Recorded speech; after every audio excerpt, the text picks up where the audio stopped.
Hi, I'm Ben Throckmorton, and welcome to Golf Swing Secrets. What I'm going to show you over the next 30 minutes took me 20 years to learn, took me 20 years to develop, and took me 20 years to understand. And what's going to happen over the next half hour is you're going to learn exactly what you need to work on, exactly what you need to focus on to hit longer, straighter, more accurate, more consistent golf shots. Okay? If you're one of these people who thinks a lot of mechanical thoughts, who tries to get their arms in just the right position, who tries to get their hands in just the right position, if you're thinking a lot of thoughts, what I'm going to say to you is this is going to completely rework the way you think about golf instruction and the way you think about your game.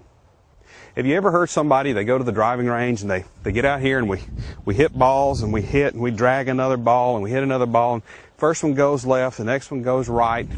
Finally we work into a feeling and we get out and we can hit some good shots and maybe have some success consistently, and we're thinking some sort of a swing thought. You hear a lot of teachers say a lot of different things. They delay your release, turn your left hip, widen your arc at the top, but you just hear all kind of things, all kind of mechanical thoughts to try to help your golf swing. So you get out here and you're thinking those thoughts and you're working and you're hitting balls, and finally you work into a little something that seems to be working.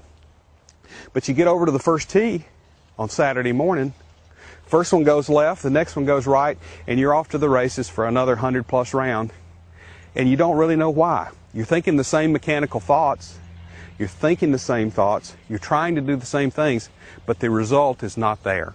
And there's a reason for that. You'll never experience anything but frustration as long as you think mechanics. Okay? When we're over here on the driving range, we can think mechanics because the target doesn't mean anything. The first one goes left, the next one goes right, next one goes right, the next one goes left, and finally we get into a groove and we're hitting it straight. Well, our misses don't mean anything. Okay? Our focus is on the swing, not on the target. When you get out on the golf course, the target is the only thing that matters. The golf ball has no idea how you hit it. The golf ball has no idea where your hands were at the top of the backswing. The golf ball has no idea how quickly you rotated your left hip out of the way. The golf ball has no idea how wide your swing was at the top. All the golf ball knows is the path that club was traveling on and the angle of the face at impact. That's what the golf ball knows. That's the two most important things that you can work on when you're practicing, okay, is the path of the club and the face angle at impact, okay? That's what we want to focus on. We want